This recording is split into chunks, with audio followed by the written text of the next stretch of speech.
Buenas tardes y tengan un nuevo y bendecido sábado. Esta tarde vamos a estudiar la lección 3 de la lección de este primer trimestre de 2025, que se titula El amor de Dios y justicia. Y esta lección 3 tiene el título Para agradar a Dios. ¿Qué podemos hacer para agradar a Dios? Y lo primero que tenemos que preguntarnos es ¿a quién queremos agradar? ¿Queremos agradar a Jehová, el único Dios verdadero, o buscamos agradar a Baal, el dios de la mujer Jezabel? Porque Jezabel es profetisa de Baal, el dios de la Gran Babilonia. Y eso es lo primero que tenemos que saber. Y de esta respuesta, de a quién queremos agradar, depende qué es lo que debemos hacer para agradar al Dios al que elegimos servir. Vamos a empezar un poco por el dios de la mujer Jezabel. ¿Qué tenemos que hacer para agradar al dios de Jezabel? Como Jesús lo anunció y podemos ver en la historia que ya sucedió, al dios de la mujer Jezabel, el dios la Trinidad, porque ese es el dios de Roma, le agrada llevar a los que lo adoran a conocer sus profundidades, las profundidades de Satanás, y convertirlos en sus hijos, en parte de su simiente, y en asesinos de sus hermanos. Eso es lo que vemos claramente en la historia.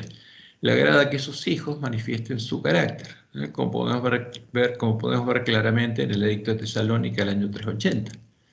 Como indica el mismo edicto, esa era la voluntad celestial de la Trinidad. ¿La voluntad celestial de quién? Como dice la Juárez, de Satanás.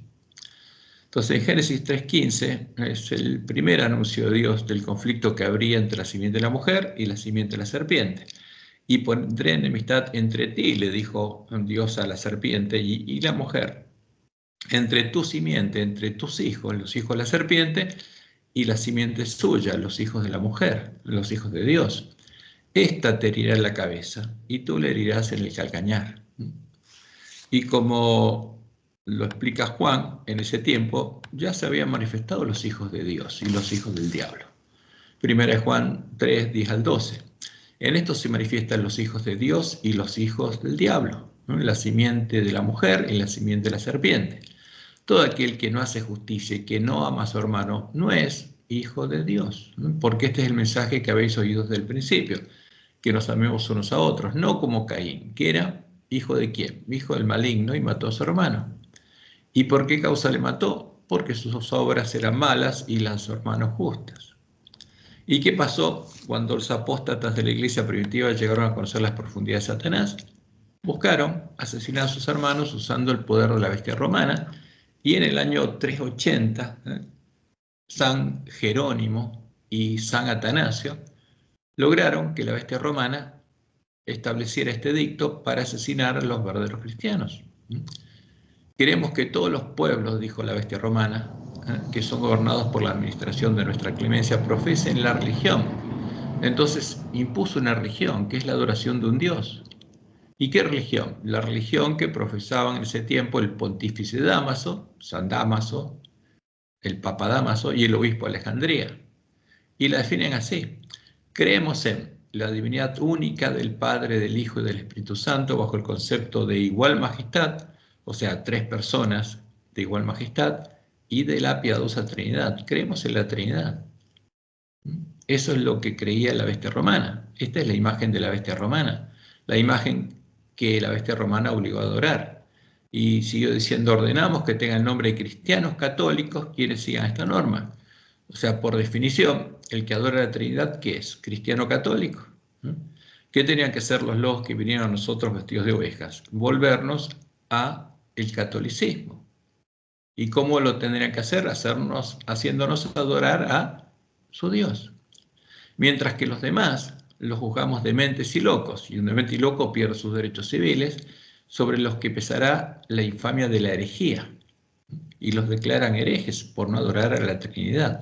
Sus lugares de reunión no recibirán el nombre de iglesias y serán objeto primero de la venganza divina y después serán castigados por nuestra propia iniciativa que adoptaremos siguiendo la voluntad celestial. ¿La voluntad de qué Dios? Del Dios la Trinidad. Ahora, ¿quién estaba detrás de ese Dios? Y como Dios le mostró a Juan, Satanás. Satanás se regocijaba por la caída de tantos y entonces incitó a la iglesia caída, a la iglesia de Roma, a obligar a quienes querían conservar la pureza de su religión a que accediesen a sus ceremonias y al culto de las imágenes. ¿En qué imágenes? Las definidas en la doctrina de la Trinidad o recibiesen la muerte. Los fuegos de la persecución se encendieron nuevamente contra la verdadera iglesia de Cristo, ¿no? La iglesia del desierto, que no adoraba a la Trinidad, y millones fueron muertos sin misericordia. ¿A cuántos asesinaron? A millones. Y fueron muertos por negarse a adorar a la abominación desoladora, a la Trinidad, y porque los que los mataban ya no quedaba rastro alguno de amor ni misericordia, como dice el juez. Fueron muertos sin misericordia. ¿Por qué no quedaba rastro alguno de amor ni de misericordia? Porque habían llegado a conocer las profundidades de Satanás y eso agradaba a su Dios, a la Trinidad. A Satanás agradaba. Satanás se regocijaba, como dice el juez. Entonces, ese es el gozo de Satanás. Convertir a los que lo adoran, adorando a los ídolos, en sus hijos y que reflejen su carácter. Entonces, ¿los que hicieron esto agradaron a Satanás? Claro que sí. La pregunta es, ¿cómo podemos agradar a Jehová? Esa es la pregunta que tenemos que responder. Porque si agradamos a Satanás, lo único que vamos a lograr es que Satanás y los demonios nos transformen a su imagen. Pero nosotros queremos tener vida, tenemos que agradar a Jehová. ¿Qué pueden hacer los árboles malos para agradar a Dios, a Jehová? No pueden dar frutos buenos, no pueden amar a Dios, ni pueden amar a sus hermanos. No pueden guardar la ley de Dios, ¿no? Pero sí hay algo que pueden hacer para agradar a Dios. ¿Qué es? Desear, querer ser árboles buenos, ¿no? Tener hambre y sed de justicia, y buscar a Jehová mientras pueda ser hallado, para encontrarlo, poder empezar a andar por sus caminos y llegar a conocerlo, antes que se cierre la puerta de la gracia, como Dios le mostró a Elena de Joay en su primera visión. Y Jesús fue claro: ¿quiénes van a recibir la bendición de Dios y van a ser bienaventurados? Los que tienen hambre y sed de justicia, los que se dan cuenta que no son justos, se dan cuenta de su condición, pero tienen hambre y sed de justicia, porque ellos serán saciados. Y por eso en Mateo 6:33 Jesús nos dice: más buscad primeramente, ¿qué cosa? El reino de Dios y su justicia. ¿Y cuál es la justicia de Dios? Su amor, para que su amor esté en nosotros. Y todas estas cosas, todas las cosas que necesitemos, nos serán añadidas, dice. Y nuestra lección cita Proverbios 15, del 8 al 9, y es interesante leerlo. ¿Qué dice ahí Salomón? El sacrificio de los impíos es abominación a Jehová, mas la oración de los rectos es su gozo. ¿En qué se goza Jehová? En que le oremos, que lo busquemos. Abominación a Jehová es a Jehová el camino del impío, mas él ama al que sigue justicia.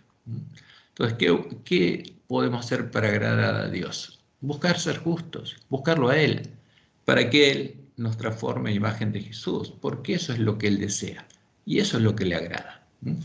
Eso es lo que le agrada a los árboles malos, la fe de los árboles malos. Por eso, en Isaías 55 nos dice: a todos los sedientos, a todos los que tengan hambre y sed de justicia, venid a las aguas. Y los que no tienen dinero, venid, comprad y comed. Venid, comprar sin dinero y sin precio, porque es gratis. ¿Qué le agrada a nuestro Padre? Darnos gratuitamente, por gracia, lo que necesitamos para ser salvos. Venid, comprad sin dinero y sin precio vino y leche. ¿Por qué gastáis el dinero en lo que no es pan y vuestro trabajo en lo que no sacia? Oídme atentamente y comed el bien, y se deleitará vuestra alma con grosura. Inclinad vuestro oído y venid a mí. ¿Qué dice? ¿Qué quiere Dios? Que le escuchemos. Inclinad vuestro oído y venid a mí, oíd y vivirá vuestra alma. Y haré con vosotros pacto eterno. Fíjense, este es el verdadero evangelio eterno, el que tenemos que predicar. ¿Y cuál es el evangelio eterno? Las misericordias firmes a David, las promesas al Mesías del evangelio del reino de Dios. Porque esas son las misericordias de David, las promesas que Dios hizo a quien, al Mesías, Y esas promesas son bendiciones para los hermanos de Jesús. Las misericordias firmes a David, dice Jehová que va a estar con nosotros. Y sigue diciendo aquí, yo lo di por testigo a los pueblos, a mi renuevo, al Mesías, dice, yo lo di por testigo a los pueblos, por jefe y por maestro de las naciones. Y aquí llamarás gente que no conociste, y gentes que no te conocieron correrán a ti. ¿Por causa de quién? De Jehová tu Dios, por causa del Dios y Padre Jesús, y del Santo Israel que te ha honrado. Y sigue diciendo ahora, buscad a Jehová mientras pueda ser hallado. ¿Para qué? Para poder comer gratuitamente el bien. Llamadle en tanto que está cercano. Deje el impío su camino y el hombre inicuo sus pensamientos, y vuelvas a Jehová, el cual tendrá de él misericordia, y al Dios nuestro, el cual será amplio en perdonar. Porque mis pensamientos no son vuestros pensamientos, ni vuestros caminos mis caminos, dijo Jehová. Como son más altos los cielos que la tierra, así son mis caminos más altos que vuestros caminos, y mis pensamientos más que vuestros pensamientos. Y esa es la promesa. Y esos caminos, que están muy por encima del mundo, son los que le fueron mostrados a Elena de White en su primera visión. Porque Dios quiere que andemos en sus caminos. ¿Y qué le agrada a Él? Que lo busquemos y que podamos oír sus palabras. Y esta es la primera visión de Elena de White. Como ella dice, como Dios me ha mostrado el camino que el pueblo adventista ha de recorrer en viaje a la santa ciudad. Fíjense, este es el camino. ¿Quién lo recorre? En primer lugar, el pueblo adventista. Alcé los ojos y vi un sendero recto y angosto trazado muy por encima del mundo. Estos no son nuestros caminos. El pueblo adventista andaba por ese sendero en dirección a la ciudad que se veía en su último extremo. En el comienzo del sendero, detrás de los que ya andaban, porque no eran todos los adventistas por los que andaban por este sendero angosto, había una brillante luz que, según me dijo un ángel, era el clamor de medianoche. Esta luz brillaba a todo lo largo del sendero y alumbraba los pies de los caminantes para que no tropezaran. Como dijo Jesús, Mateo 25, 6 al 7, porque las vírgenes se dormirían y serían despertadas, y a la medianoche se oyó un clamor. Aquí viene el esposo, salid a recibirle. ¿Y por qué el clamor? Por las señales de los tiempos, por ver salir o brotar las hojas de la higuera. Entonces todas aquellas vírgenes se levantaron y arreglaron sus lámparas. Y esto es importante, para ser hechos parte del templo y la ciudad de Dios, tenemos que recuperar el conocimiento de la verdad echada por tierra. Tenemos que buscar y encontrar a Jehová y a la puerta abierta, al santo, al verdadero Jesús. Y tenemos que llegar a conocer el verdadero evangelio, el evangelio del reino de Dios. Solo así podríamos diferenciar a la verdad de la mentira, a la semilla de trigo de la semilla de la cizaña, a la puerta estrecha de la puerta ancha, al templo de Dios de la sinagoga de Satanás. Tenemos que conocer la verdad. Primero por nosotros y después para poder predicarla. Por eso Jesús nos dice, al que venciere, yo lo haré columna en el templo de mi Dios. Y nunca más saldrá de allí, y escribiré sobre él el nombre de mi Dios y el nombre de la ciudad de mi Dios, la Nueva Jerusalén. ¿Y quién es el que vence? La Virgen sensata que recorre el camino angosto y llega a la ciudad de Dios y entra con el esposo a las bodas. La cual desciende del cielo, dice Jesús, de mi Dios y mi nombre nuevo. Porque Jesús sigue hablando como nuestro hermano, como Jesucristo hombre. ¿Y qué pasó? Dice él. Vino el esposo finalmente. Las que estaban preparadas, las que habían recorrido el camino angosto y llegó a la ciudad de Dios, entraron con él a las bodas y se cerró la puerta. Después vinieron también las otras vírgenes diciendo, Señor, Señor, ábrenos. Mas él respondiendo dijo, de cierto os digo que no os conozco. Y esto es triste, pero es lo que Dios anunció. ¿A quién conocerían las vírgenes insensatas? Conocerían a otro Dios y a otro Jesús. Habrían entrado por la puerta ancha a la sinagoga de Satanás y serían transformadas a imagen de Satanás, en hacedores de maldad. Y Dios nos anunció por qué pasaría esto. Por ejemplo, Elena de White dijo, habrá entre nosotros mercenarios. ¿Un mercenario quién es? El que hace algo por plata. Y lobos con piel de oveja, que tratarán de persuadir al rebaño de Dios a que ofrezca sacrificios a otros dioses antes que a Dios. antes que al Dios que llamó al pueblo adventista. Tratarían de que adoremos a los dioses de Babilonia. Y también ya dijo, habrá espíritus seductores y doctrinas de demonios en medio de la iglesia. ¿Cuáles son los espíritus seductores? Los espíritus de demonios. Y las doctrinas de demonios son las doctrinas de Roma. Y estas influencias malignas aumentarán, pero aferraos al comienzo de vuestra confianza y permaneced firmes hasta el fin. Y Dios nos anunció lo que iba a pasar para que no nos sorprenda lo que estamos viendo ahora. Por eso Jesús nos dice, entrad por la puerta estrecha, porque habría otra puerta delante nuestro. Porque ancha es la puerta y espacioso el camino que lleva a la perdición, a conocer las profundidades de Satanás, y muchos son los que entran por ella. Muchos adventistas serían engañados, porque estrecha es la puerta y angosto el camino que lleva a la vida, y pocos son los que la buscan y la hallan. Por eso nos dice Jesús, guardaos de los falsos profetas, que vienen a vosotros con vestidos de ovejas, o sea, como si fueran adventistas del séptimo día, pero por dentro son lobos rapaces. ¿A qué vienen? Vienen a hacernos entrar por la puerta ancha a la sinagoga de Satanás. ¿Y qué va a pasar con los muchos que entren por la puerta ancha? Muchos me dirán aquel día, dice Jesús, Señor, Señor, ¿no profetizamos en tu nombre? ¿Y en tu nombre echamos fuera demonios? ¿Y en tu nombre hicimos muchos milagros? ¿Y los habrán hecho? Sí. ¿En el nombre de quién? En el nombre de Jesús. Y entonces le declararé, nunca os conocí. Apartados de mí, hacedores de maldad. ¿Habrían sido transformados en qué? En hijos del Padre de maldad. Y nunca habrían conocido a Jesús, porque no lo buscaron y no lo hallaron. Y entró por la puerta ancha, que los lobos habrían puesto delante de ellos. Y adoraron al otro Jesús, al ídolo, a la abominación desoladora. Y esa es una advertencia muy clara de Jesús. Por eso Jesús nos dice claramente que para conocerlo a Él tenemos que buscarlo y encontrarlo. Yo conozco tus obras, dice, aquí he puesto delante de ti una puerta abierta. ¿Y quién es la puerta? Jesús es la puerta. Él dijo, yo soy la puerta de las ovejas.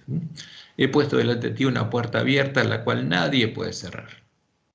Porque aunque tienes poca fuerza, has guardado mi palabra, porque esto pasaba con las vírgenes, y no has negado mi nombre. Y el problema es negar el verdadero nombre de Jesús, no decir yo creo en Jesús. Porque Jesús es el nombre que se le da también a Satanás. Ahora, ¿cuál es el verdadero Jesús? ¿Cuál es el nombre de Jesús? El que no tenemos que negar. Y él dice aquí, yo entrego de la sinagoga a Satanás, porque el que no entra por la puerta estrecha, entra por la puerta ancha, donde la sinagoga es Satanás. Y eso va a pasar. ¿Con quién? Con las vírgenes a las que es dirigido este mensaje. Y aquí yo entrego de la sinagoga de Satanás a los que se dicen ser judíos y no lo son, sino que mienten. Y aquí yo haré que vengan y se postren a tus pies y reconozcan que yo te he amado.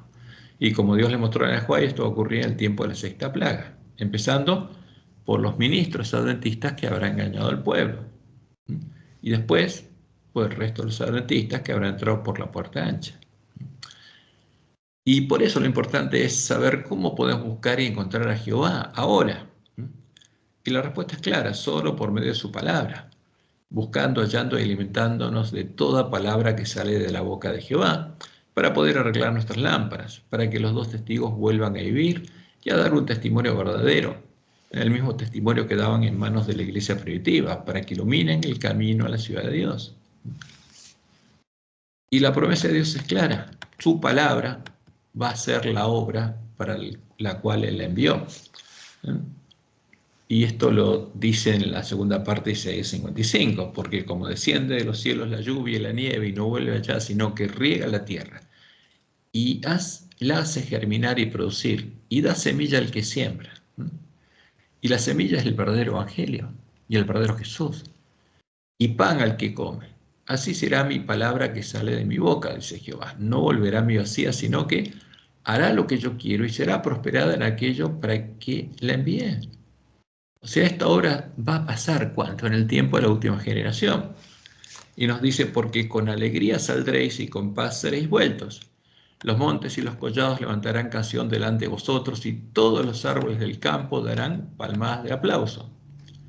En lugar de la zarza crecerá ciprés, y el lugar de la ortiga crecerá arrayán.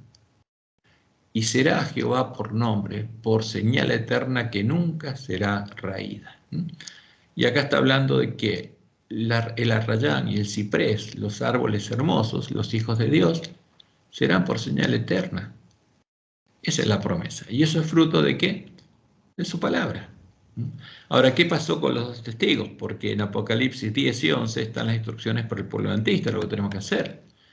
Y se nos advirtió lo siguiente: ¿qué habría pasado con los dos testigos? Cuando hayan acabado su testimonio, al finalizar los 1260 años en los que los dos testigos profetizaron en manos del pueblo conocido a su Dios, desde el año 31 hasta el fin del siglo XIII, la bestia que sube al abismo, la bestia que era bestia y ahora no es bestia, hará guerra contra ellos y los vencerá y los matará. ¿Y qué pasó? Como Dios le mostró en Job, quemó los últimos ejemplares de la Biblia de la Iglesia del Desierto, la Biblia sin corrupción. Y sus cadáveres, ¿qué quedaron? Los ejemplares de la Biblia católica estarán en la plaza de la grande ciudad, que en sentido espiritual se llama Sodoma y Egipto, donde también nuestro Señor fue crucificado. Y acá está hablando de la Gran Babilonia. La gran ciudad que es la Gran Babilonia, es el reino del príncipe de este mundo. El antitipo del atrio, el templo donde está el altar del sacrificio, donde fue simbólicamente muerto Jesús. Y en ese lugar es donde Lutero encontró los cadáveres de los dos testigos. ¿Y qué pasaría? La promesa esta se tiene que cumplir. Y los de los pueblos, tribus, lenguas y naciones, acá está hablando de las vírgenes sensatas, del pueblo al que Dios le envía al profeta Elías, cuando fueran despertadas, verán, dice nuestras Biblias, el original dice estudiarán, porque van a estudiar sus cadáveres por 3 días y medio. Estudiarán las Biblias a los cadáveres de los testigos por un tiempo equivalente al del mensaje de Elías y no permitirán que sean sepultados. ¿Por qué? Porque los que se unieran al ecumenismo querrían sepultarlos, incluyendo los adventistas. ¿Y qué pasaría mientras el pueblo de Dios estudia sus lámparas? Y los moradores de la tierra se regocijarán sobre ellos y se alegrarán y se enviarán regalos unos a otros, porque estos dos profetas habían atormentado a los moradores de la tierra. Y esta es la obra del ecumenismo, para lo cual las mujeres de la tierra tienen que reconocerse unas a otras como adoradoras del mismo Dios y como formando parte del mismo plan divino, para unirse. ¿Y qué pasa? Pero al final de este tiempo, que simbólicamente es el tiempo del mensaje de Elías, pero después de 3 días y medio, entró en ellos, en los cadáveres de los dos testigos, el espíritu de vida enviado por Dios y se levantaron sobre sus pies, volvieron a la vida y volvieron a dar el mismo testimonio que daban en manos de la iglesia primitiva y cayó gran temor sobre los que los vieron. ¿Por qué? Porque el pueblo antista recuperó el conocimiento de la verdad y empezó a predicarla. Y oyeron una gran voz del cielo que les decía, subid acá. Como Dios les mostró en Job, cuando ven, el pueblo antista ve ese camino angosto que llega a la ciudad de Dios. Y subieron al cielo en una nube. ¿Quién subió al cielo en una nube? Elías. Pero en este caso es un símbolo, porque suben en manos de las vírgenes sensatas, en manos de los siervos fieles y prudentes que están haciendo la obra de Elías. Y sus enemigos los vieron, porque se van a dar cuenta que el pueblo antista recupera el conocimiento de la verdad echada por tierra y que los lugares asolados empiezan a ser reedificados. Y como Dios anunció por medio de Jeremías 15 y 16, fueron halladas tus palabras y yo las comí, porque el pueblo buscó las palabras de Dios y las encontró. Y tu palabra me fue por gozo y alegría de mi corazón, porque tu nombre se invocó sobre mí, oh Jehová Dios de los ejércitos.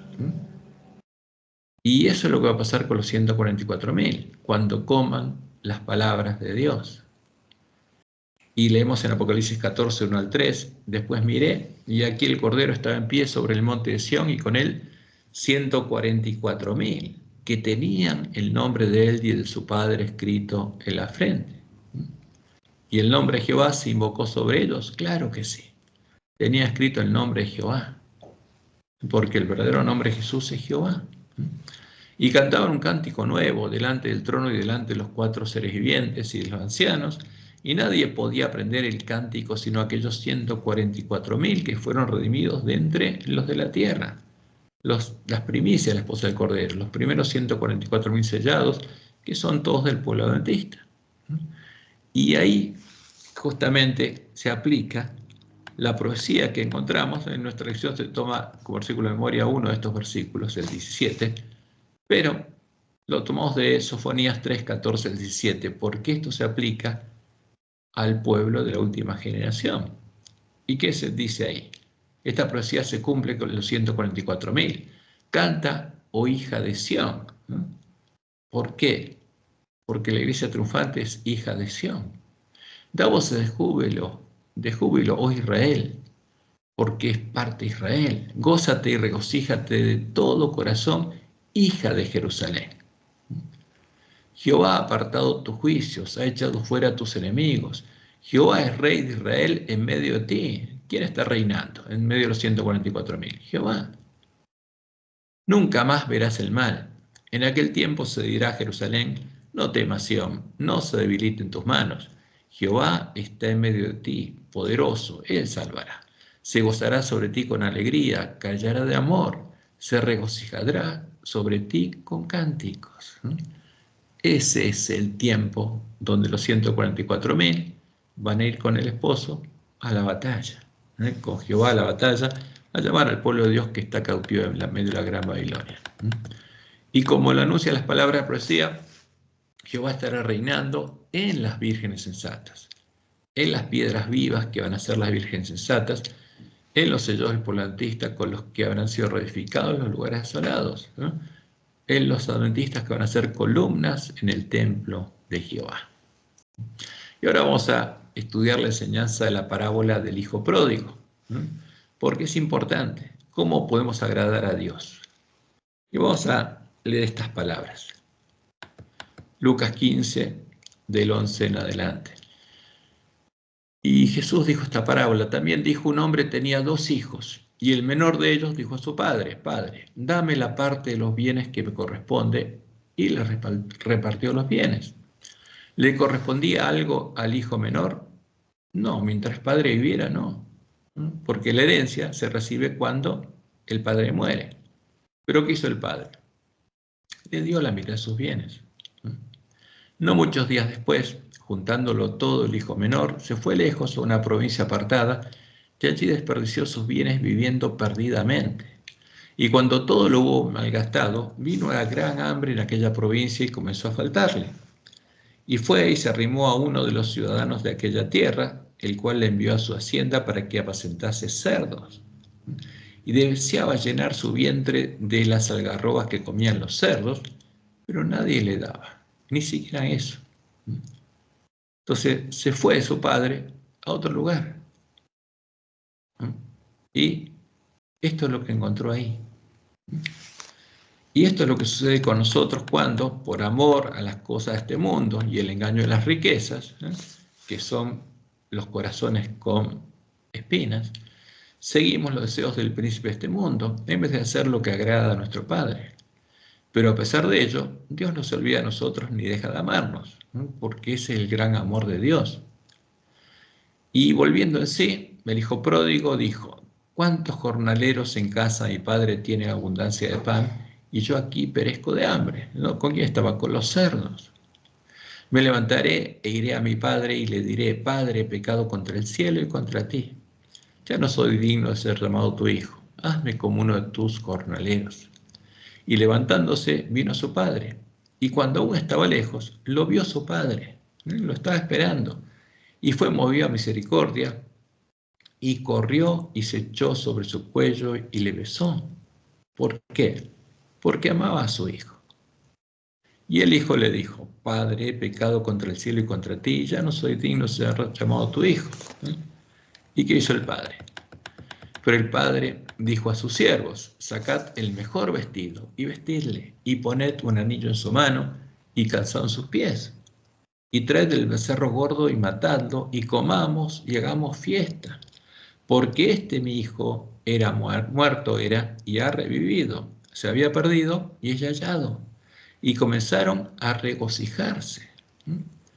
Ahora, le echó en cara este padre, el símbolo de nuestro Dios y Padre, a su hijo lo que había hecho. No, ¿qué quería? Que viniera de vuelta a él. ¿Y cómo lo recibió? Gozoso, se alegró, e hizo fiesta. Y eso es lo que Dios hace con nosotros. ¿Qué hizo el hijo pródigo para agradar a su padre? Fíjense, simplemente reconoció su error y volvió a su padre. ¿Y qué hizo su padre? Se llenó de gozo por recuperar a su hijo. Así es como enseñó Jesús que actúa su padre cuando se pierde una de sus ovejas. En Mateo 18, 12 al 14 leemos, ¿qué os parece? Si un hombre tiene 100 ovejas y se descarría una de ellas, ¿no deja las 99 y va por los montes a buscar a la que se había descarriado? Y se acontece que la encuentra. De cierto os digo que se regocija más por aquella que por las 99 que no se descarriaron. ¿Qué hace Dios por nosotros cuando nos descarriamos? Nos va a buscar. Ese es el Dios verdadero. Así, no es la voluntad de vuestro Padre que está en los cielos que se pierda uno de estos pequeños. ¿Dios quiere que uno de sus hijos sea quitado de la iglesia, por ejemplo? No. Y si se descarría, lo va a buscar. Y al lado de estas palabras, los sabios de Roma pusieron otras palabras para justificar el por qué estirpan la herejía de la iglesia y echan personas a la iglesia, incluso las matan, las asesinan. Pero bueno, lo importante es que nosotros conozcamos a Dios. ¿Era digno de amor el hijo pródigo? ¿Era digna de amor la oveja perdida? ¿Qué es ser digno de amor? ¿Merecer amor? Y el tema que no depende de nosotros eso, no depende de nuestra dignidad, porque Dios nos ama y se regocija en nuestra salvación porque nos ama, porque Él es amor, y no porque seamos dignos de ser amados, como indican los autores en nuestra lección, al decir que Jesús es el único digno de amor, por ser perfectamente justo. Fíjense lo que dice la lección del jueves que viene. Por medio de aquel que es el único digno de amor. ¿Cómo que Jesús es el único digno de amor? El amor no se merece. El amor, como estudiamos en las lecciones pasadas, el amor de Dios, Dios se lo ofrece a todo el mundo.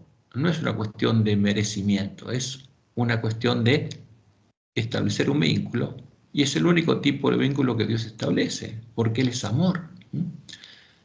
Pero el que escribe esto es porque no conoce a Dios. Por medio de aquel que es el único digno de amor y perfectamente justo, fíjense, ¿es Jesús el único digno de amor? ¿No nos ama Dios a nosotros? ¿No ama a las ovejas perdidas? Sí. Pero esto que viene acá es parte de una doctrina. Cada uno de nosotros puede ser considerado justo y contado entre los amados de Dios que vivirán con Él en perfecto amor por la eternidad. Y dicen, ¿cómo Dios nos puede amar? Solamente por medio de aquel que es digno de amor y perfectamente justo. Ahora, ¿por qué dicen esta barbaridad? Vamos a ver por qué. Y siguen diciendo, podemos agradar a Dios por la fe en virtud de la mediación de Cristo. Por medio de la fe y gracias a la obra de Cristo como nuestro Salvador, podemos responder de forma que agrademos a Dios, así como un padre humano se complace cuando su hijo le da un regalo, aunque no tenga valor en sí mismo. Ahora, este concepto no es cristiano. ¿De dónde viene? ¿De dónde provienen estos conceptos? Nuestros teólogos no están hablando de agradar al Dios Padre, nos están hablando de agradar a qué cosa. No a Jehová, ¿sí? Sino a quién. De agradar al Dios Padre de la Trinidad. El Dios que no podía mostrar misericordia hasta que fuera satisfecha su justicia, castigando con la muerte al Dios Hijo de la Trinidad. Por eso solo podemos ir al Dios Padre de la Trinidad, confiando en los méritos del Dios Hijo de la Trinidad, que contrapesan en la balanza a nuestros pecados. Porque esta es doctrina romana. No tiene nada que ver con la Biblia, ni con Jehová, ni con la enseñanza de Jesús. ¿Y qué dicen ellos? Porque esta doctrina va junto a la otra, el libro de la Trinidad. El amor debe actuar en una forma que satisfaga completamente la justicia antes que Dios Acá está hablando el Dios Padre de la Trinidad, no de Jehová. Puede ofrecer misericordia a los pecadores. ¿Qué está diciendo? El Dios Padre de la Trinidad, como decía Roma, que estaba castigando a los hombres por el pecado de Adán, no ofrecía misericordia. Pero este no es Jehová. Este es el Dios Padre de la Trinidad. Y siguen diciendo, sin embargo, la pregunta crucial es, ¿necesitó morir Cristo para satisfacer los requerimientos de la amante justicia de Dios, ¿no? Del Dios Padre de la Trinidad? ¿Fue necesaria la satisfacción de la justicia divina, una exigencia necesaria del amor de Dios antes de poder ofrecer su misericordioso perdón a los pecadores? ¿Desde cuándo Dios ofrece misericordia y perdón a los pecadores? Desde Adán y Eva. ¿Existía el Dios Padre de la Trinidad? No, no existía, fue creado en el siglo IV. Este es un ídolo. ¿Y qué terminan diciendo nuestros teólogos? Porque esto lo escribieron los teólogos adventistas. Nosotros insistimos en que la amante justicia de Dios, ¿no? Está hablando del Dios Padre de la Trinidad, necesitaba ser satisfecha por la muerte de Cristo como un castigo por el pecado. Entonces, ¿qué hace el Dios Padre de la Trinidad? Castiga, esa es su justicia. Y por eso nuestros teólogos dicen eso, o sea, nosotros no somos dignos de ser amados por Dios. Pero eso es una barbaridad, porque Dios nos ama, ¿no? Como el Señor Jesús, Dios mismo nos ama. Y Él se hizo hombre para redimirnos, ¿no? Por amor a nosotros. Y este Dios Padre, sin amor ni misericordia, es la imagen perfecta de Satanás, no es el Dios verdadero. Mientras que el Dios Hijo es la imagen seductora de Satanás, porque Roma nos presenta, inspirada por Satanás, un Dios Padre que castiga y a un Dios Hijo que sufrió el castigo del Dios Padre por nosotros, para que no lo recibamos nosotros, pero es toda una mentira. ¿En qué se regocija Satanás, el Dios de la Gran Babilonia? Busca hacer expulsar de las iglesias y aún asesinar a los siervos fieles a Dios para extirpar la herejía de los que no lo adoran. Ese es el regocijo de Satanás, ¿no? Y Jesús fue claro, Juan 16, 1 al 4. Estas cosas se ha hablado para que no tengáis tropiezos, os expulsarán de las sinagogas. ¿Y quién incita a expulsar de la iglesia? Satanás. Y aún viene la hora cuando cualquiera que os mate pensará que rinde servicio a Dios, como hicieron a partir del edicto de Tesalónica, y harán esto porque no conocen al Padre ni a mí. O sea, el que adora a la Trinidad, como nuestros teólogos, ¿conoce al verdadero Padre? No. Al verdadero Jesús tampoco. Aquí está adorando, ¿no? A la imagen de la bestia. Mas os he dicho estas cosas para que cuando llegue la hora os acordéis que ya os lo había dicho. Y eso es lo que hicieron los siervos de la mujer Isabel con el pueblo que conocía a Jehová y no adoraba a la Trinidad, a la abominación asoladora. ¿Y qué pasó? Como Dios le mostró a Juan en Apocalipsis 7:6, dice Juan, vi a la mujer ebria de la sangre de los santos y la sangre de los mártires de Jesús. Y cuando la vi, me quedé asombrado con gran asombro. ¿Y esta mujer adora al Dios verdadero? No, adora al dragón. ¿Y cómo lo llama? Dios y Cristo. Como podemos ver en la parábola del hijo pródigo, el hijo mayor no tenía el mismo amor que su padre por su hermano. Y es claro, no conocía a su padre. No tenía el amor de Dios en su corazón. Y seguimos leyendo Lucas 15:25. Y su hijo mayor estaba en el campo y cuando vino y llegó cerca de la casa oyó la música y las danzas. Y llamando a uno de los criados le preguntó qué era aquello. Él le dijo, tu hermano ha venido y tu padre ha hecho matar el becerro gordo por haberle recibido bueno y sano. Entonces, ¿qué pasó con el hermano? ¿Se gozó? No, se enojó. Y no quería entrar. No quería ver a su hermano, no quería participar del regocijo de su padre. Salió por tanto su padre y le rogaba que entrase. Mas él respondiendo dijo al padre, he aquí tantos años te sirvo, no habiéndote desobedecido jamás, y nunca me has dado ni un cabrito para gozarme con mis amigos. O sea, en este plato de la balanza, mire todo lo que he puesto, y no me has dado nada, le dice. Porque este hijo grande no conocía a su padre. Pero cuando vino tu hijo, le dice, no mi hermano, tu hijo, que ha consumido tus bienes con rameras, has hecho matar para él el becerro gordo. Entonces le dijo, ¿no?, el padre de la familia: hijo, tú siempre estás conmigo y todas mis cosas son tuyas. Mas era necesario hacer fiesta y regocijarnos, porque tu hermano, al que el hijo mayor no quería, era muerto y ha revivido, se había perdido y es hallado. Y ese es el gozo de Dios y de todos los hijos de Dios.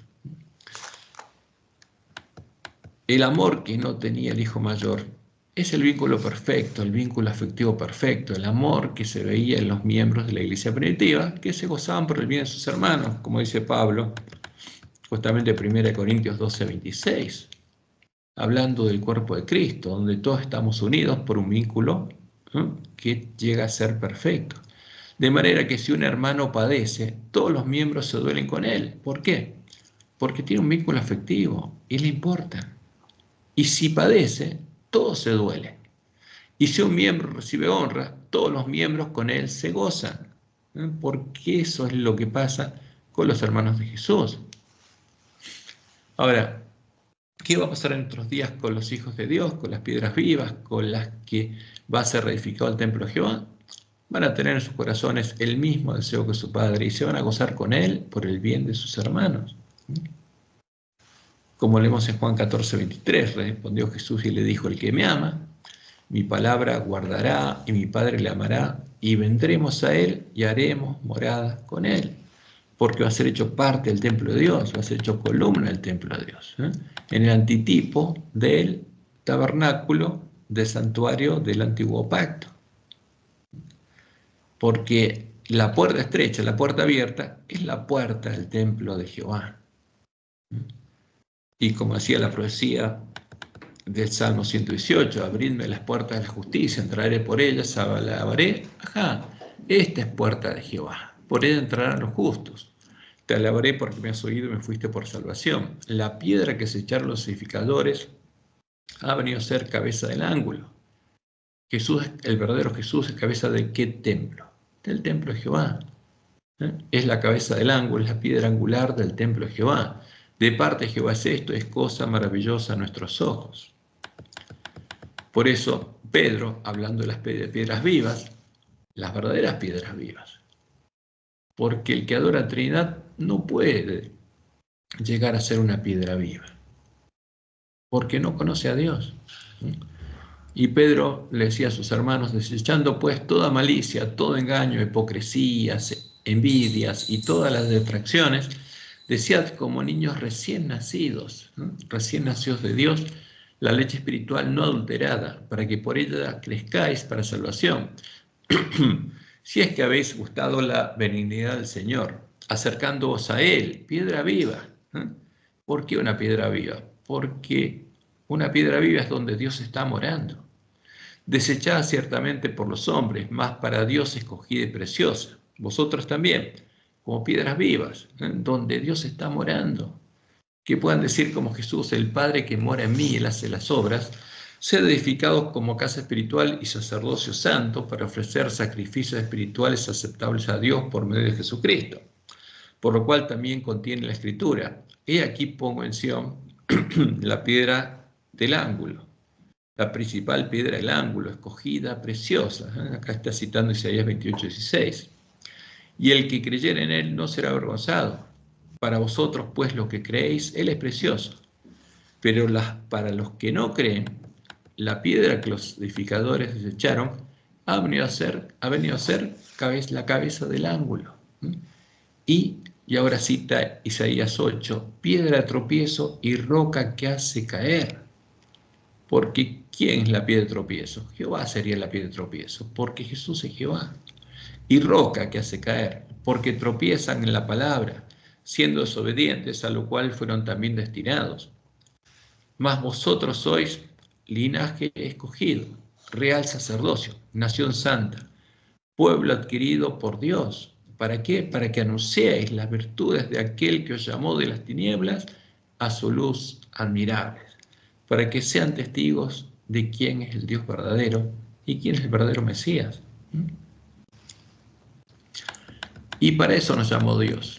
Pero hay algo triste, pero de lo que tenemos que hablar, de la sinagoga de Satanás. ¿Por qué? Porque Jesús nos dice que algunos adventistas van a ser hechos parte de la sinagoga de Satanás. Y tenemos que advertir a nuestros hermanos. ¿Cuál es la sinagoga de Satanás? Del mismo modo en el que el templo de Jehová está formado por piedras vivas, donde muere el Espíritu de Jehová el Señor, donde está la presencia de Jehová, y Él hace que esas personas estén vivas. La sinagoga de Satanás está formada por las personas en las que moran los espíritus de demonios. Esa es la sinagoga de Satanás. Porque le abrieron la puerta y a ellos entraron los espíritus de demonios. Los espíritus que la profecía son identificados como el gran río Éufrates que alimenta a la Gran Babilonia, y ellos hacen que esas personas estén muertas y llegan a conocer las profundidades de Satanás. Ese es el problema. Porque ¿cómo una persona llega a conocer las profundidades de Satanás? Alguien se las da a conocer.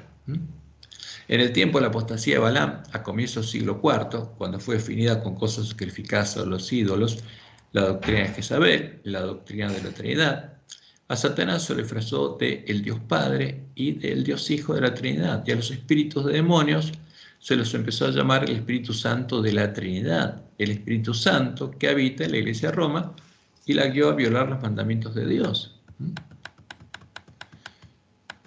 Y Jesús fue claro en la profecía del Apocalipsis 2:14, pero tengo unas pocas cosas contra ti, que tienes ahí a los que retienen la doctrina de Balaam, que enseñaba a Balac a poner tropiezo entre los hijos de Israel, a comer de cosas sacrificadas a los ídolos y a cometer fornicación. ¿Y cuál fue el fruto? La manifestación del hombre de pecado, como dice en el Juárez. Y aquí tenemos al primer hombre de pecado. Ahí está la imagen del Dios del cielo, la tierra y los infiernos, porque ese es un ídolo sincrético. Y la segunda imagen es la imagen de Silvestre I, el primer papa, el primero que se ciñó la tiara, puso el trono del sumo pontífice romano, el trono no del sumo pontífice Isabel, que le dio Constantino, en la Basílica de Letrán, y sentó en él, y se manifestó el hombre de pecado. Y ahí tenemos a los otros hombres de pecado, ¿no?, que se hacen adorar. Y como Dios le mostró en el Juárez, primeros escritos Evangelio 213, en ese tiempo la gente quedó del todo engañada. Se le enseñó que el Papa y los sacerdotes eran representantes ¿de quién? De Cristo, decían. Cuando en verdad lo eran ¿de quién? De Satanás. Son representantes de Satanás. Y a Satanás adoraban cuantos ante ellos se postraban. O sea, ¿a quién adora el Papa? Al que le dio su trono, su poder y su autoridad, al dragón. Y los que son engañados por la Iglesia de Roma, ¿a quién adoran? A Satanás. A Satanás adoraban cuantos ante ellos se postraban.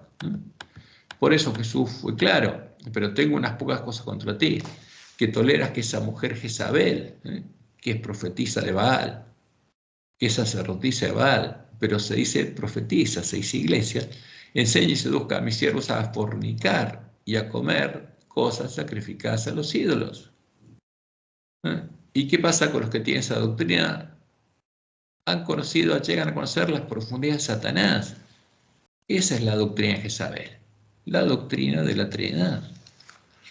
Y el Espíritu Santo que habita en Roma, ¿a qué la guió? Fíjense el artículo 1161 del Catecismo Romano, donde Roma habla de las imágenes sagradas a las que adora. Y a la segunda parte, ahí está el Concilio de Nicea II, donde se estableció lo siguiente. Dijeron ellos: siguiendo la enseñanza divinamente inspirada de nuestros santos padres y la tradición de la Iglesia Católica, pues, ¿qué dicen? Reconocemos ser del Espíritu Santo que habita en ella. ¿Qué Espíritu Santo habita en Roma? En la que es parte de la sinagoga de Satanás. Los espíritus de demonios. ¿Y cómo llaman los espíritus de demonios? El Espíritu Santo. Definimos, dicen, con toda exactitud y cuidado, que las venerables y santas imágenes que prohibió Dios, hacernos imágenes, venerarlas y adorarlas.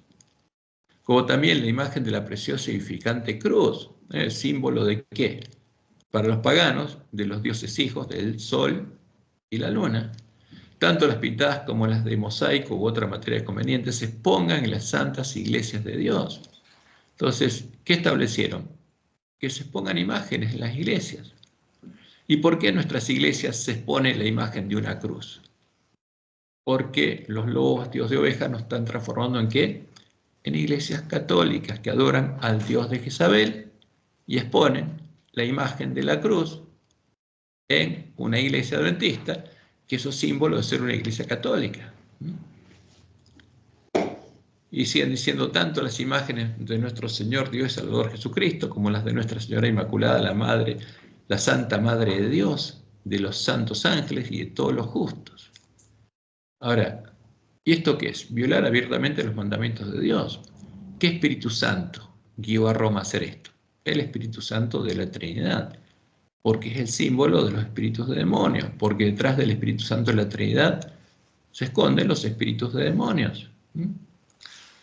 Ese es el Espíritu Santo que fue introducido en nuestra iglesia por los siervos de Jezabel, los lobos vestidos de ovejas, junto a la doctrina de Jezabel, para sembrar la semilla de la cizaña en nuestros corazones. Esa es la causa por la cual en medio de nuestra iglesia hay, como había sido anunciado, espíritus seductores y doctrinas de demonios. ¿Por qué? Porque vinieron con los lobos, y además están siendo adorados. Fíjense las imágenes de Roma, el Espíritu Santo. Y después, el siguiente es un vitró que hay en una iglesia de Roma. ¿Y qué pusieron en nuestras lecciones? Ese vitró con el Espíritu Santo que habita en Roma, diciendo el Espíritu Santo y la iglesia. ¿Habita en nuestra iglesia el mismo Espíritu Santo que habita en Roma? Y lamentablemente sí. No en todos los adventistas, pero en algunos sí. Habrá espíritus seductores y doctrinas de demonios en medio de la iglesia, como Dios lo anunció en Elena White. Y estas influencias malignas aumentarán, porque estamos en medio de conflicto, y Satanás, como Dios lo anunció, en nuestra iglesia va a tener una cosecha de cizaña. Pero la semilla de cizaña se siembra, pero no germina hasta que recibe lluvia, un espíritu. Y los espíritus que hacen germinar la semilla de la cizaña son los espíritus de demonios. Y por eso el Espíritu Santo que habita en Roma tiene que estar en nuestra iglesia. Si no, en nuestra iglesia no podría crecer la cizaña. Y agrega Elena, pero aferrados al comienzo de vuestra confianza y permaneced firmes hasta el fin. Es una prueba terrible, pero tiene que ocurrir. Pero Dios no nos dejó a oscuras sobre lo que iba a ocurrir. ¿Qué otras iglesias en este tiempo son parte de la sinagoga de Satanás?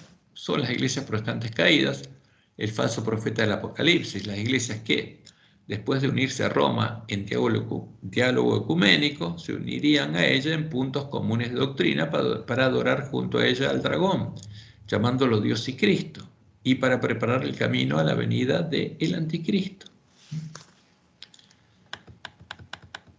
Y esto es lo que Dios le mostró a Elena White para que nadie nos engañe. Pero tristemente, muchos adventistas están siendo engañados. Primeros Escritos, página 273. Dice, ya vi que desde que el segundo ángel proclamara la caída de las iglesias, estas se han estado volviendo cada vez más corruptas. Satanás ha tomado plena posesión de las iglesias en conjunto. ¿Quién las domina? Satanás. Dios las dejó. Como vimos la semana pasada que Dios dejó a los dirigentes adventistas de Battle Creek. Las iglesias han estado llenándose todavía inmunda y aborrecible. Por eso Elena White le decía a nuestros ministros, Satanás tiene una gran confederación, su iglesia. Cristo la llama la sinagoga de Satanás, porque sus miembros son los hijos del pecado. Los miembros de la iglesia de Satanás. ¿Tiene una iglesia de Satanás? Sí. ¿Quiénes son? La bestia y el falso profeta. Las iglesias protestantes caídas. La iglesia de Satanás ha estado constantemente trabajando para acechar la ley divina y confundir la distinción entre el bien y el mal. Satanás está trabajando con gran poder en los hijos de desobediencia y por medio de ellos para exaltar la traición y la apostasía como verdad y lealtad. ¿Qué exaltan? A la traición y la apostasía como si fueran verdad y lealtad. Y en este tiempo el poder de su inspiración satánica está moviendo a los instrumentos vivientes para llevar a efecto la gran rebelión contra Dios que comenzó en el cielo. ¿Y qué pasaría? Esto es lo que Dios le mostró a Elena White que sucedería, dice ella. No podemos ver cómo la iglesia romana puede exonerarse de la acusación de idolatría. ¿Y qué es idolatría? La adoración de un ídolo. Y esta es la religión, la adoración del mismo ídolo, dice Elena, que los protestantes están comenzando a considerar tan favorablemente y que eventualmente se unirá con el protestantismo. Y en cumplimiento de las palabras de la profecía, esta unión fue anunciada el 14 de febrero de 2010 en el Día de los Enamorados, el Día de San Valentín. Y esto es lo que anunciaron.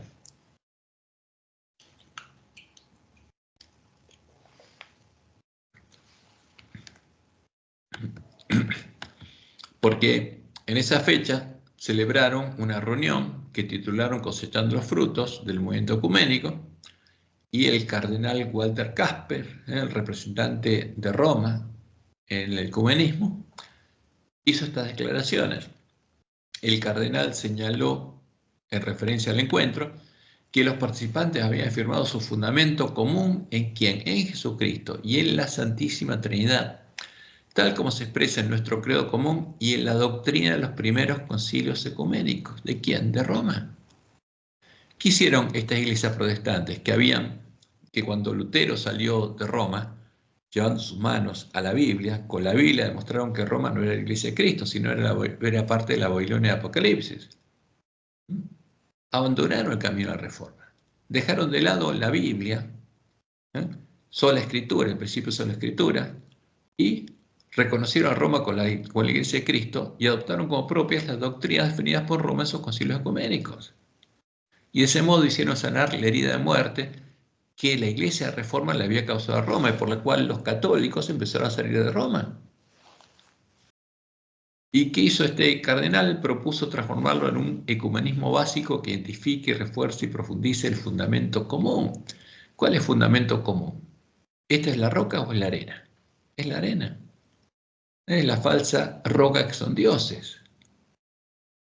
Es la imagen a la que la bestia romana obligó a adorar. Y los protestantes se unieron a Roma para adorar ¿a quién? Al mismo Dios, a la imagen de la bestia, como Dios le había mostrado en el Ajuay. Indicó también que el Vaticano tiene que esforzarse por explicar mejor a otras confesiones la postura católica de que la Iglesia Católica es la Iglesia de Cristo y que la Iglesia Católica es la verdadera Iglesia. Pero ¿qué hicieron estas iglesias protestantes que se unieron a Roma? Lo reconocieron como la verdadera Iglesia y aceptaron como propias sus doctrinas. Y como resultado de esto, ¿qué habría? Dice el cardenal, un catecismo ecuménico. ¿Por qué? Porque ahora son todos de vuelta católicos.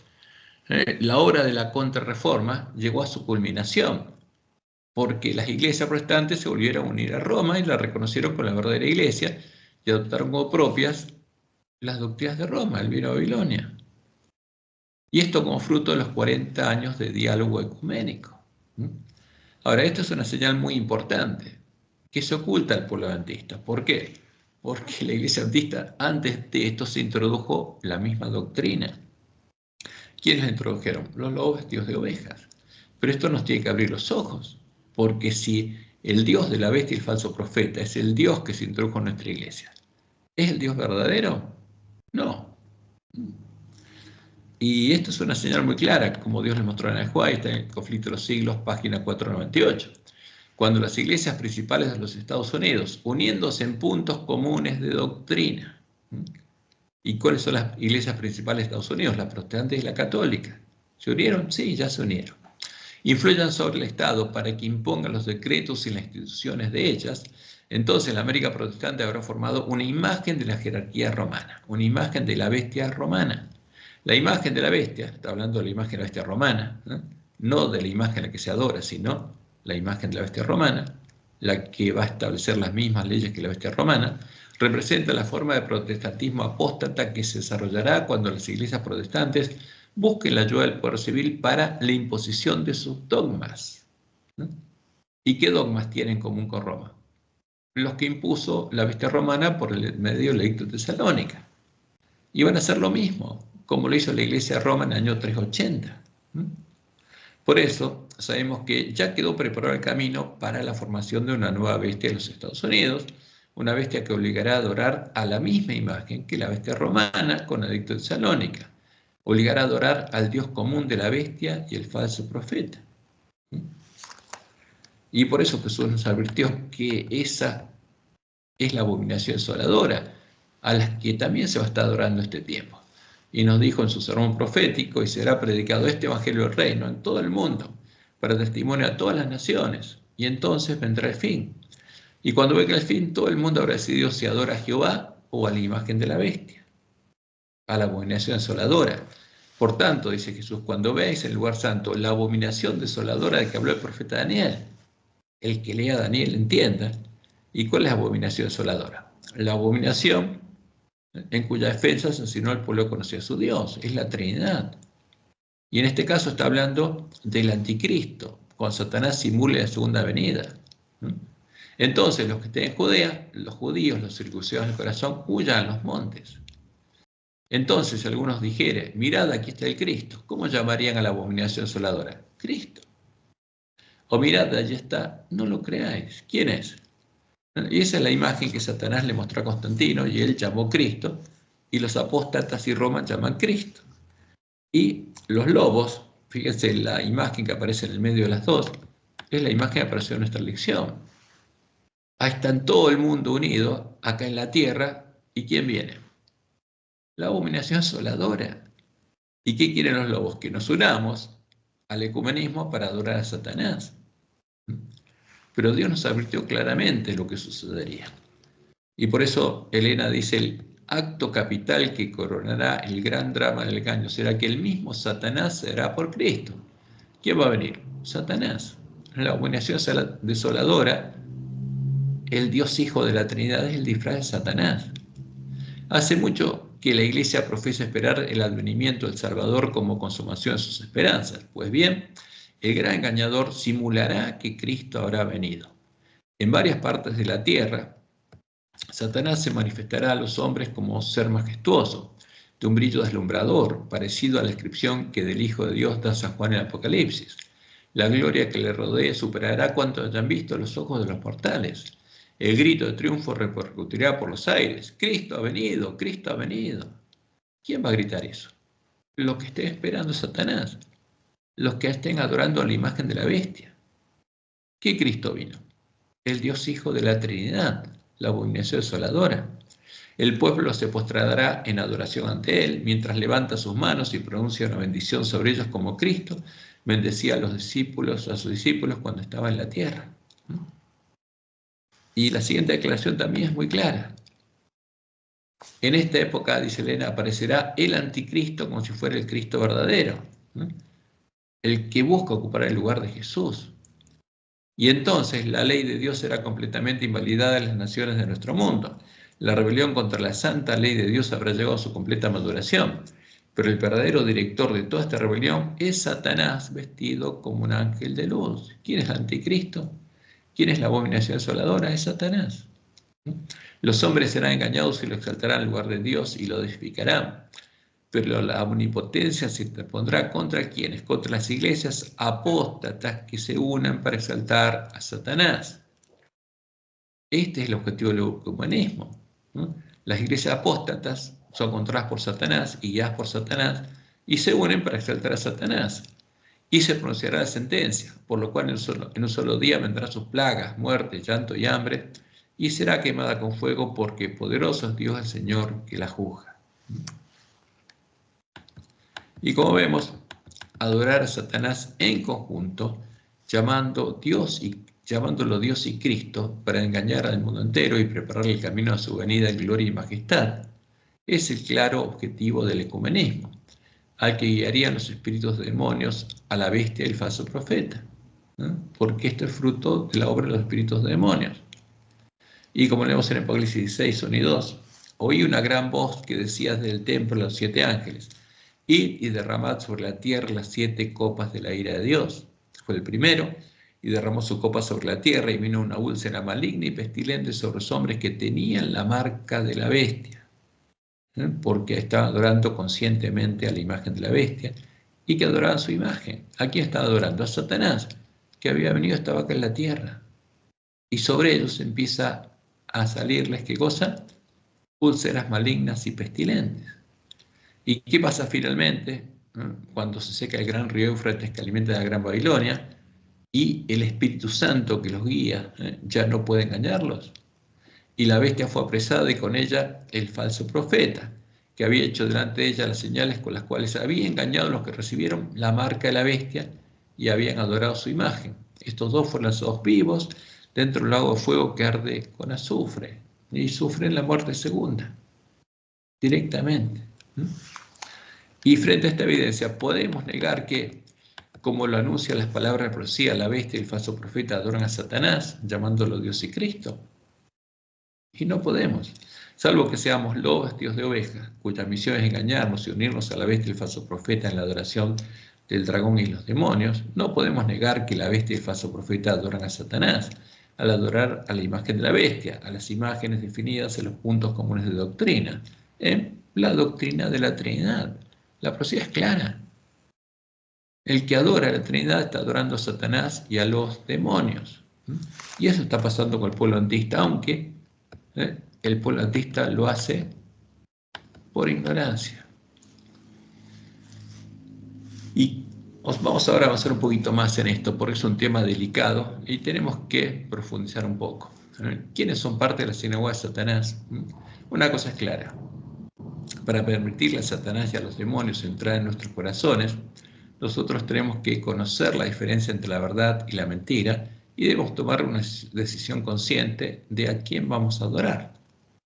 Por eso el mensaje de Elías: vamos a adorar a Jehová construyendo nuestra casa sobre la roca, o vamos a adorar a Satanás y a los demonios construyendo nuestras casas sobre la arena, sobre la falsa roca que son dioses, sobre el Dios común a la bestia y el falso profeta, cuya vid, como Dios anunció en el cántico Moisés, es la vid de Sodoma.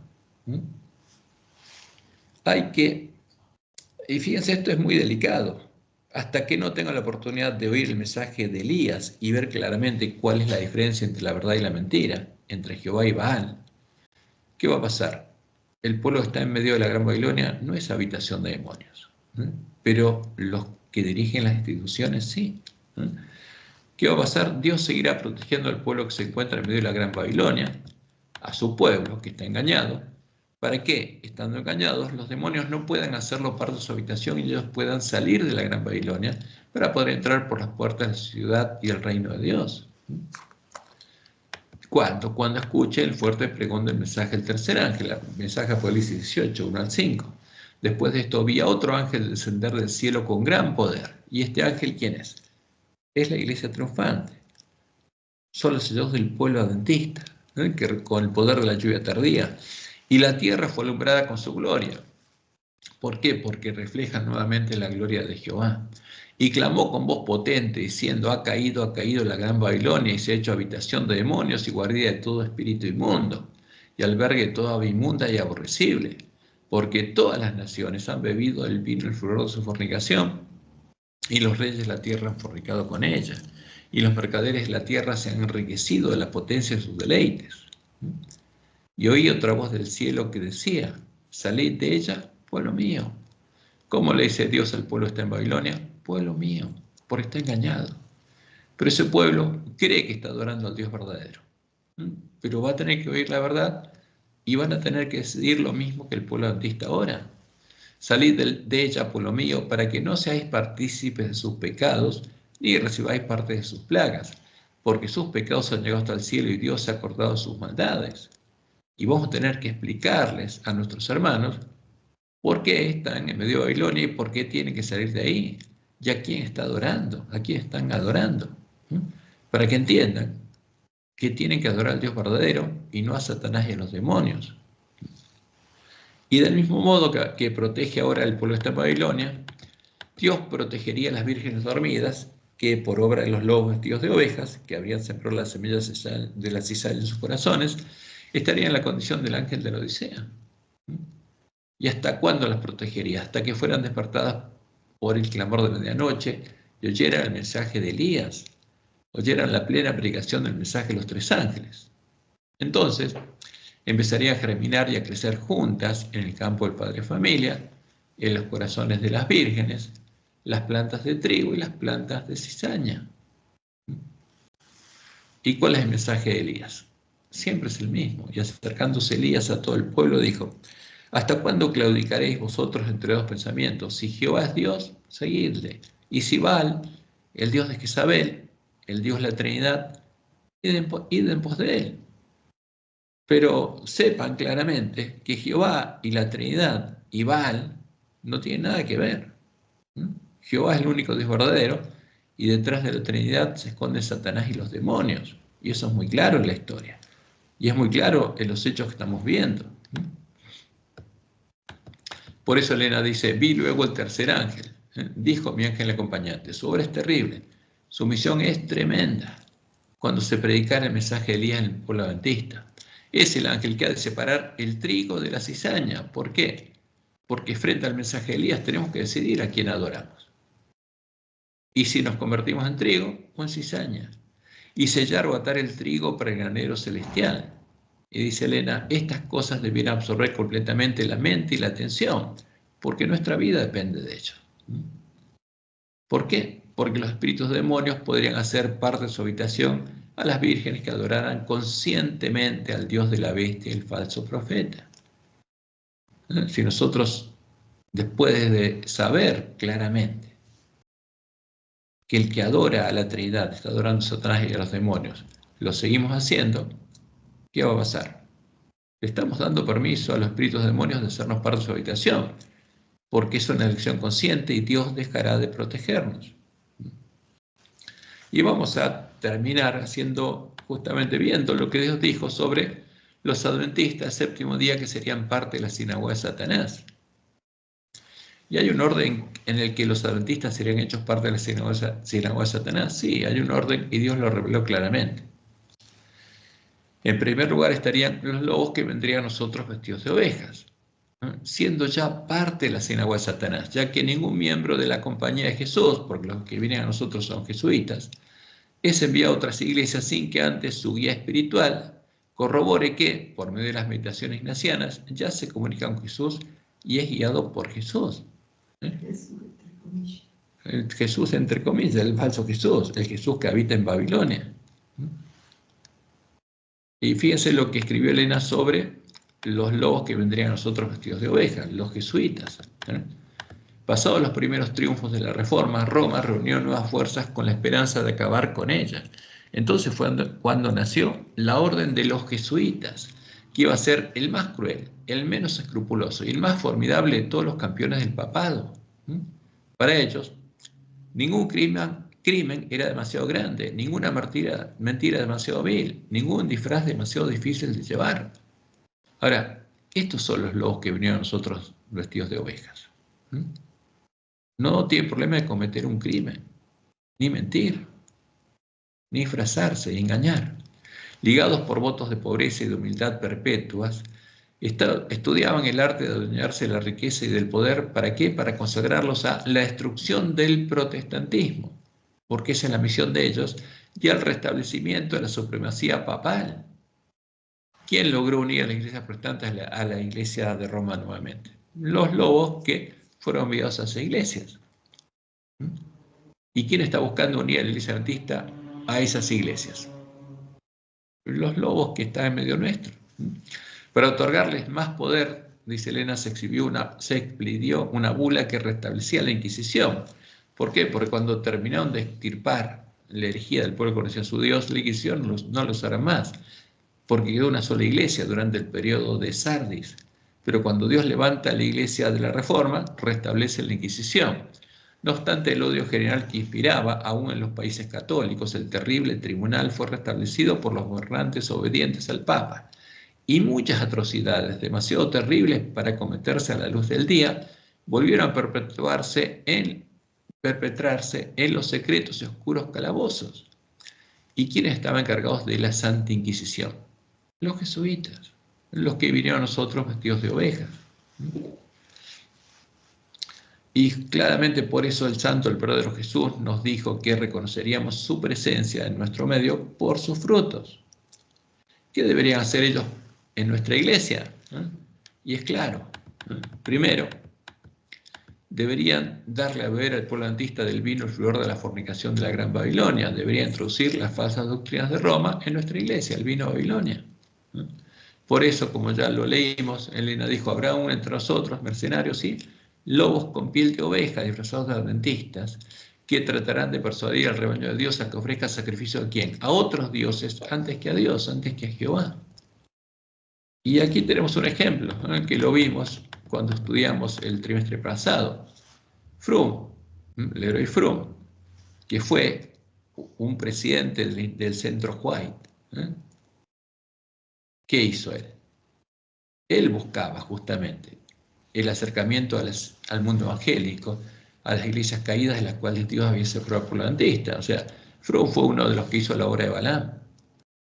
Y pensaba que lo esencial del mensaje adventista eran las verdades eternas que eran comunes a las denominaciones evangélicas conservadoras, que incluían ¿qué cosa? La Trinidad, los puntos comunes de doctrina entre la bestia y el falso profeta, la deidad de Cristo, no Jesucristo hombre, como predica Pablo, sino un Cristo que es Dios, el de la Trinidad, y especialmente la expiación completada en la cruz, porque el que quitó el continuo, la obra de Jesús en el santuario celestial, es Roma. ¿Y cómo lo justifica? La expiación se completó en la cruz. Y la justicia por la fe en Cristo. Cuando todos los apóstoles hablan por la justicia, por la fe en el Dios y Padre de nuestro Señor Jesucristo, porque es el que nos justifica. Y Jesús intercede por nosotros. Ahora, este es el vino de Babilonia, claramente. Y Froome fue uno de los que lo introdujo y fue uno de los 4 que establecieron un vínculo y un diálogo con las iglesias caídas y escribieron respuesta a preguntas sobre la doctrina, donde volvieron a introducir en medio de la iglesia adventista al anticristo, ¿no? Al Jesús, al que adora Roma. Y en segundo lugar, deberían hacerle dar a nuestra iglesia todos los pasos del camino de la apostasía, como se lo hicieron dar a las iglesias caídas. De ese modo buscarían obligar al pueblo adventista a adorar las imágenes definidas en la doctrina de Jezabel, que habría sido introducida en el credo adventista, para hacer que la iglesia adventista también caiga en manos de Satanás, porque este es el camino de la apostasía que siguieron las iglesias que cayeron en manos de Satanás. Y es el camino que siguieron justamente los miembros de la Conferencia General de Battle Creek. El primer paso de la apostasía es levantar un credo, diciéndonos lo que debemos creer. ¿Quién es el que escribe el credo? Hombres. Y estos hombres, como lo hizo el hombre de pecado, se sientan en el templo de Dios como Dios haciéndose pasar por Dios, definiendo una norma de fe. El segundo es hacer del credo una prueba de fe, una prueba de fe en la iglesia. Fe es lo que definió el credo. Y el tercero es jugar a los miembros por el credo. Y el cuarto es denunciar como herejes a los que no creen en el credo. Y el quinto, comenzar una persecución contra ellos. Y ese paso es el que dieron las iglesias protestantes cuando cayeron. Y estos pasos ya los han dado y podemos verlo claramente en el manual de iglesia, que define como pecados graves que tienen que ser disciplinados a 2, especialmente que Dios le dijo al pueblo adventista tiene que hacer, algo que tienen que hacer los siervos fieles. Él no cree en las doctrinas de la iglesia, él no cree en las doctrinas del credo y el predicar doctrinas contrarias a ellas, como tienen que hacer los siervos fieles y prudentes. ¿Por qué? Porque en el credo están las doctrinas de Jezabel. ¿Y qué tienen que predicar los siervos fieles y prudentes que conocen al Dios verdadero? Tienen que predicar el verdadero evangelio y al Dios verdadero. Y en tercero, deberían guiar a los dirigentes de nuestra iglesia a negar el mensaje del tercer ángel y a unirse a las iglesias caídas, reconociéndolas como parte de la iglesia de Cristo y negando que sean parte de la sinagoga de Satanás para adorar junto a ellas al dragón, como podemos ver que ya lo han hecho. Porque esto es obra de los lobos vestidos de ovejas. Y esto lo publicaron, esto es una publicación de la Conferencia General, donde hablaron de la relación con otros cuerpos religiosos, con las iglesias de las cuales Dios separó al pueblo adventista. Y en el libro de Reglamentos Eclesiásticos Administrativos de la Acción General, el Reglamento 75, afirman que los adventistas reconocen toda agencia que eleva a Cristo entre los hombres como una parte del plan divino para la evangelización del mundo. Ahora, ¿quién nos reveló Dios? Que esas iglesias cayeron y son parte del plan de Satanás para engañar al mundo entero. ¿Y qué hacen los lobos? Dicen que lo contrario, que los adventistas reconocen a toda agencia, a todas las iglesias caídas, que elevan a Cristo. ¿A quién él y Cristo elevan? Al de la Trinidad, ante los hombres como una parte del plan divino para la evangelización del mundo. Y terminan diciendo, están ocupados en ganar almas para Cristo. No, están ocupados en engañar al mundo entero. Esto es una mentira alevosa. Y agregan en 1980 la Asociación General, que está en apostasía, esta es la apostasía omega, y por eso, como ocurrió en el tiempo de Battle Creek, la presencia de Dios no está en medio de la Asociación General, porque está negando el mensaje del tercer ángel, está haciendo la obra de Satanás, guiada por los lobos. Nombró un concilio de relaciones entre las iglesias con el fin de dar supervisión y orientación general a las relaciones de la iglesia con los demás cuerpos religiosos, de las cuales Dios separó el pueblo adventista. Pero como en Sittim, por consejo de Balaam, ¿qué está pasando? Está haciendo que los pastores adventistas se unan con esas mujeres y forniquen con ellas.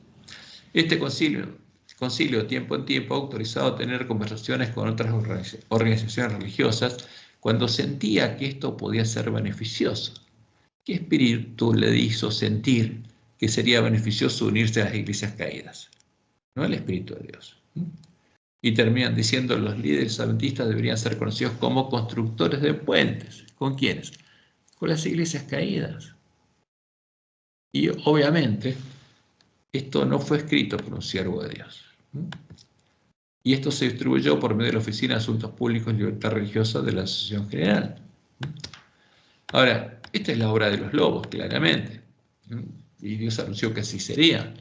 Pero la pregunta, antes de terminar con los lobos, es la siguiente: ¿puede alguno de los lobos aún ser salvo? Y la respuesta es sí. Si después de conocer la verdad, ellos llegan a desearlo, porque tienen que tener hambre y sed de justicia, ¿no? Porque para Dios no hay nada imposible y puede salvarlos como salvó al endemoniado Gadareno, que incluso los demonios le habían tomado el habla y no podía hablar, pero en su interior quería ser salvo. Y fue salvo. Y Elena White, en Primeros Escritos, página 77, escribe lo siguiente. Dice: he visto que algunos que han sido engañados y sumidos en este error, está hablando del espiritismo, que son guiados por espíritus de demonios, hicieron habitación de demonios, serán puestos bajo la luz de la verdad. Pero a ellos les resultará casi imposible librarse completamente del poder engañoso del espiritismo. Pero pueden librarse, sí. Los tales deben confesar cabalmente sus errores y dejarlos para siempre, y aferrarse a Dios, y Dios los puede librar. ¿Va a haber algún lobo que sea salvo? No lo sabemos, pero pueden ser salvos. Y a ellos también tenemos que llevarles el verdadero evangelio, para que vean lo que pasó con los que adoraban a la Trinidad, para que vean lo que pasó con los siervos de Isabel, y sean salvos, porque pueden ser salvos. Porque ellos son los primeros que ya son parte de la sinagoga de Satanás. Y en segundo lugar, después los lobos, serían hechos parte de la sinagoga de Satanás los ministros adventistas que negarían el mensaje del tercer ángel y, siguiendo a los lobos vestidos de ovejas, abrazarían al falso Jesús, al engañador y el testigo falso, y se unirían a las iglesias caídas, como el pueblo israelí en Sittim, para adorar junto a ellas a sus dioses. Como Dios lo anunció, está escrito en Conflicto de los Siglos, página 666. Conforme vaya acercándose la tempestad, dice Elena, muchos que profesaron creer el mensaje del tercer ángel, pero que no fueron santificados por la obediencia a la verdad, abandonarán su fe e irán a engrosar las filas de la oposición, uniéndose con el mundo, fíjense, de las cuales Dios separó al pueblo adventista, ¿no? De las iglesias de las cuales Dios separó al pueblo adventista, y participando de su espíritu. Pero estas iglesias son ¿qué? Habitación de demonios. ¿Qué pasaría con los adventistas que se convirtieran en pontífices con estos? Que recibirían el mismo espíritu. Llegarán a ver las cosas casi bajo el mismo aspecto. Hombres de talento y elocuencia que se gozaron un día en la verdad emplearán sus facultades para seducir y descarriar almas. Y después Elena cuenta que en el tiempo de la sexta plaga, estos hombres de talento y elocuencia van a confesar esta obra de engaño. Pero es triste que un pastor adventista siga este camino. Y estas palabras son de amonestación para que no lo sigan. Y en Testimonios para los Ministros, Elena habla de la decisión fatal de nuestros ministros. Y dice: ministros no santificados se están alistando en contra de Dios. ¿Por qué? Porque siguen los lobos. Están alabando a Cristo y al Dios de este mundo, a Satanás al mismo tiempo. Mientras profesan recibir a Jesús, abrazan ¿a quién? A Barrabás. y por sus acciones dicen no a este sino a Barrabás. Y agrega, presten atención todos los que leen estas líneas. Satanás se ha jactado de lo que él puede hacer. Quiere destruir la unidad que debe existir en la iglesia y por la cual Cristo oró. ¿De qué unidad habla? La unidad en la iglesia remanente, no la unidad entre la iglesia remanente y las iglesias caídas. ¿No? ¿Y qué dice Satanás? Saldré y seré un espíritu mentiroso para engañar a los que pueda, para criticar, para condenar, para calumniar. Y agrega Elena, alberga al engañador y al testigo falso. ¿A quién? No al testigo fiel y verdadero, sino al falso Jesús, a Satanás. Alberga a Satanás, una iglesia que te llama gran luz, gran evidencia, y esa iglesia desechará el mensaje que el Señor ha enviado y recibirán los más irrazonables acertos, falsas suposiciones y falsas teorías. Y agrega, Satanás se ríe de la insensatez de ellos porque él sabe cuál es la verdad. Y se estaría riendo de los adventistas a los que habría engañado. ¿Y qué pasaría en nuestra iglesia? ¿Se predicaría la verdad o la mentira? La mentira. ¿Desde dónde? Desde nuestros púlpitos, dice ella. Muchos ministros adventistas ocuparán nuestros púlpitos sosteniendo en las manos la antorcha de la falsa profecía encendida por la infernal tea satánica. Predicarían la falsa profecía, la mentira, desde el púlpito. Si se albergan dudas e incredulidad, dice, los ministros fieles serán retirados. Si algún ministro duda de la mentira que está predicando, va a ser retirado. Serán retirados de entre aquellos que creen saber tanto. ¿No? Y agrega las palabras de Jesús sobre Jerusalén. Oh, si también tú conocieses, dijo Cristo, a lo menos en este tu día, lo que es para tu paz, mas ahora está encubierto de tus ojos.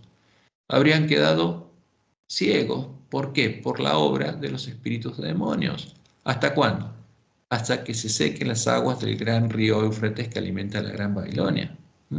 ¿Y qué estaría pasando? Como dice Ezequiel 8, y estamos ya en la cuarta abominación, el cuarto paso de la apostasía. Y me llevó al atrio dentro de la casa de Jehová, y aquí junto a la entrada del templo de Jehová, entre la entrada y el altar, como 25 varones, sus espaldas vueltas al templo de Jehová, porque habrían negado a Dios, y sus rostros hacia el oriente, y adoraban al sol, al Dios de la gran Babilonia, postrándose hacia el oriente. ¿A quién estarían adorando nuestros ministros? Al Dios de Jezabel, a la Trinidad, claramente, porque ese es el Dios de Jezabel, y esas son las imágenes a las que adora Roma, y en nuestros himnarios se nos pone al pueblo adventista dándole espalda al templo de Jehová, mirando hacia el altar, hacia la cruz, y atrás está el sol, mirando hacia el oriente, adorando a la abominación asoladora. Y de ese modo entrarían por la puerta ancha y empezarían a recorrer el camino espacioso que lleva a la perdición. Por eso Dios nos envía al profeta Elías. Por eso en medio de Isaías Dios dice que en este tiempo escucharíamos a nuestras espaldas, palabra que diga, este es el camino. ¿Dónde está? En el templo de Jehová. Andad por él.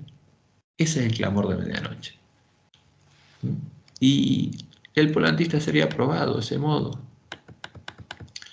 Y como le indica la profecía de Ezequiel 9, por ellos, por los ministros, empezaría la prueba del sellamiento, y los que no se angustiaran y lloraran al ver las abominaciones que estarían cometiendo ellos mismos, serían dejados en manos de los espíritus de demonios.